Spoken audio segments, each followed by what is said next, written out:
starts right now with a breaking news alert. That breaking news overnight, a massive explosion. Right now, the Clinton Township Fire Chief is updating us. Tim Duncan, let's listen in.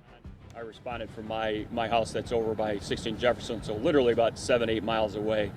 At that point, when I left the building, I could hear the explosions that far away, and I'm thinking to myself, hopefully this isn't what I'm going to. Within a mile down the street, I realized this is what I'm going to.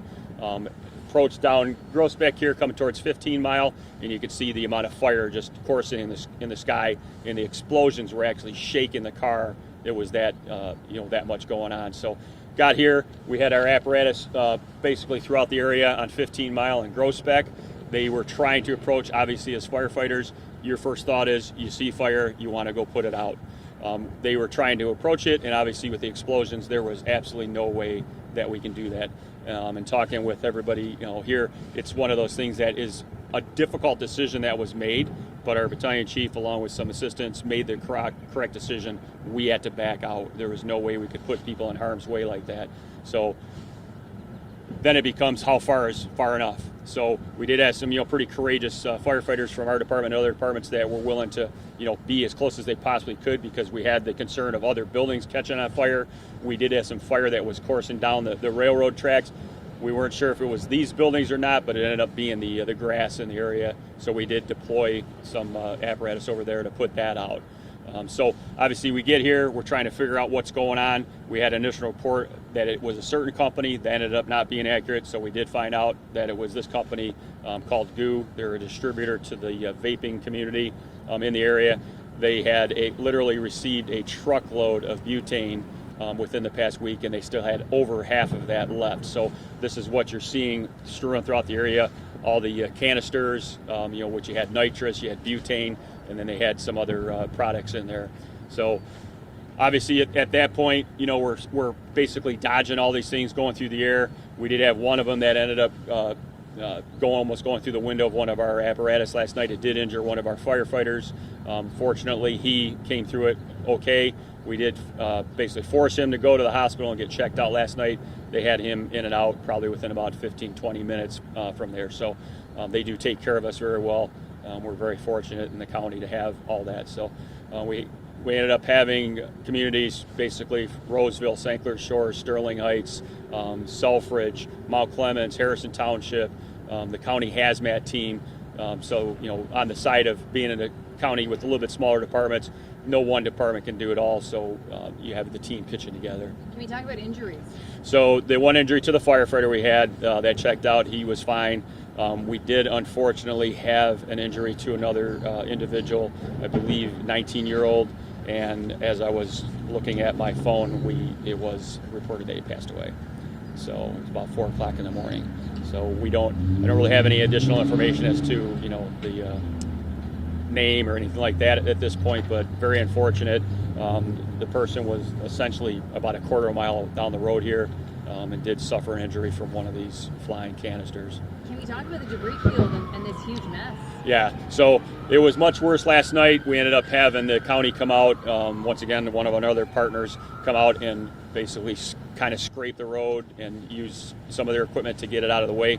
That was our large concern last night as we were kind of wrapping this up, is we got vehicles coming through here at 50 miles an hour on Grossbeck, and any one of these pieces could have taken the car out. Next thing you know, we got injuries, accidents going with that. So we're hopeful that we could clean that all up. So that was the big concern, other than the air quality issues last night, and then obviously the explosions and keeping people away.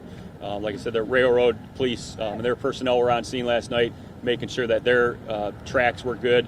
They're actually going to be limiting the traffic through here due to the most recent explosion we had about 30 minutes ago. We do anticipate there probably being some additional ones throughout the day, but hopefully they're tamed. That was the first one since 3 o'clock in the morning that we had occur over here. So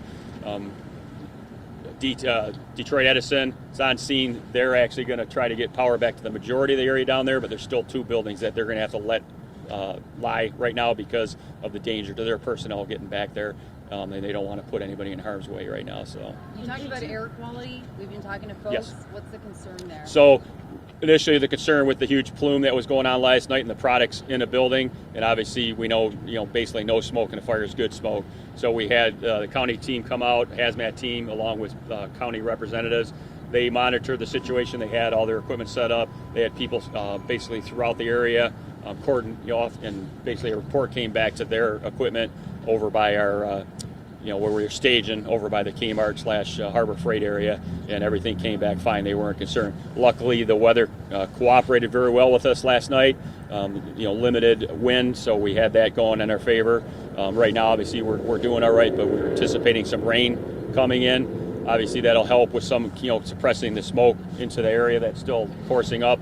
But obviously, it's going to hamper some of our abilities to investigate throughout the day. So. And Chief, can you talk about the interference with the 911 call center? And can you also say, was the 19-year-old student walking or was observing in the area? I believe he was just observing, is from what my report was. I'm not sure exactly what, where it started or how he came about to be over in that area. I did not have any reports last night of any issues with our dispatch contact going on. The report that came in initially on that one is they thought there were shots fired, and obviously that was just due to the explosions and the metals hitting buildings and hitting off the ground. So that obviously did not come out to be accurate. So no 911 centers? I have not heard of any. I was just in touch with the emergency management personnel, Brandon Lewis from over there. He did not mention it. I personally haven't received any information on that, but certainly we're planning on doing. Our supervisor, Bob Cannon, obviously anybody who would like to come back over to the Township Civic Center at 10 o'clock, we're going to try to dig in a little bit further to see if we got any additional information at that point. I think we were hearing about Sterling Heights, that their entire 911 operations were down. Oh, theirs? Okay, yeah. So Sterling Heights is part of the Comtech system that's handled, they pretty much handle about half of Macomb County. We did not experience, we were still getting our runs coming in, so there were additional apparatus that were going out on runs that weren't this last night. I'd have to actually, I've mainly been over here or back at my house for about 30-45 minutes last night, so I haven't heard reports about any issues with the Comtech side of things. You said 19-year-old man, correct? Yes. The 19-year-old has passed away. That's our understanding. Yes. Okay. And there's no idea what exactly hit him, just... We have some idea of what did, but the police are still investigating that side of it. So I have not personally seen the information yet, but I'm sure we'll be shared with that at some point here this morning. You mentioned the butane from the truck is about half a truckload full. How does that catch fire and then be able to be thrown for miles away? So obviously with the heat of the fire, that's going to warm up that bottle and cause it. So fire started first. Yes. Yeah. That's our thoughts on it. We still haven't had a chance to get in there, but obviously the fire typically would have started. You get that product heating up, all of a sudden it's going to blow up. You got that vessel that is getting pressurized, more pressurized. You'll see some of these products where the actual top is blown off and the canister went up like a missile, and then you have other ones that blew up in place and then came over. So you're seeing a variety of full canisters and then ones that are totally blown apart and basically shrapnel going through the air. Okay, so do you know how the fire started initially? Not yet, no. It's still too unstable, too unsafe for our people to get over there on the scene, so we're probably going to have to bring another engine over here to kind of suppress the smoke and stuff going on. So obviously safety is crucial for our people. We were going to cordon off the area last night with fencing, but we felt that was too unsafe to do at that point. So we had our fire prevention personnel here all through the night watching the scene. Chief, can you talk about how intense these flames were, what your firefighters were up against as they were approaching? Oh, just a tremendous amount of fire. In my 25 years, I've been on a few big fires. This by far was the biggest one that I've ever seen. Just the funneling of the fire, the smoke going up. Like I said, luckily the weather was on our side. Had the wind been bad, it would have been, we would have had multiple buildings that were on fire, especially if it was, heading, from the west to the east. Certainly we probably would have lost several of these buildings. The fire was that intense. So on top of that, with the products going up in the air, you got the flames. Luckily, surprisingly, we didn't have any of these roofs catch on fire along with the building. So we had apparatus dispersed throughout the area just in case that possibly might happen on the other side of the tracks, on this side of the road. So it becomes a concern. At that point, you're really just looking at the exposures to make sure that everything's under control. When it comes to what was stored in there and accountability, to have kind of chemicals like this, flammable chemicals like this, I know the investigation's early, but what can you say about this company, how these materials were stored, and just like from that public safety angle? So they were interviewed last night by our personnel, and ATF was also involved. ATF is going to remain involved at this point, so they're going to be digging into essentially what happened here.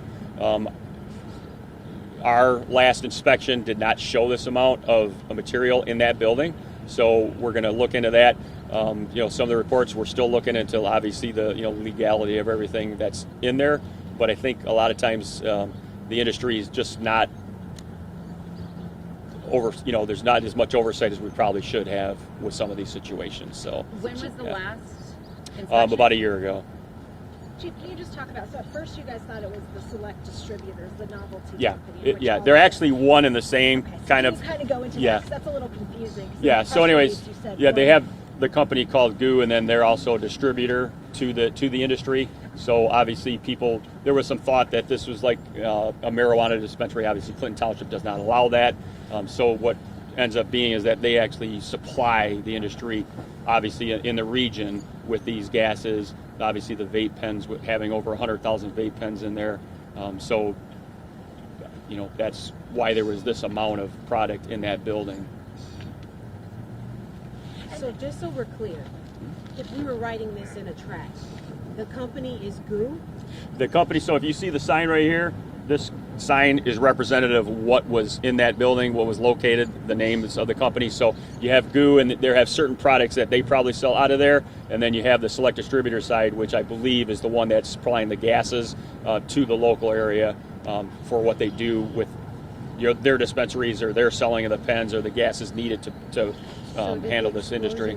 Happen at GOO or so? The one building. Yeah, all one building. Mm-hmm. Okay.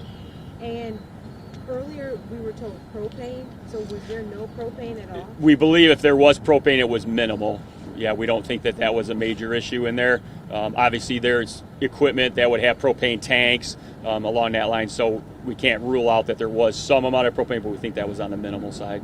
So mostly butane then? Basically, it was butane, nitrous, and lighter fluid. Chief, when you talked about, you said 100,000 vape pens. Do you know what burned in the building exactly? Is that just a rough estimate of how many and what else burned in there? Yeah, that was an estimate that we received from the owners. So obviously you have other equipment in there. You have some of their equipment that they obviously use to move that product around. Obviously, there's usually office furniture, different things, the structure itself.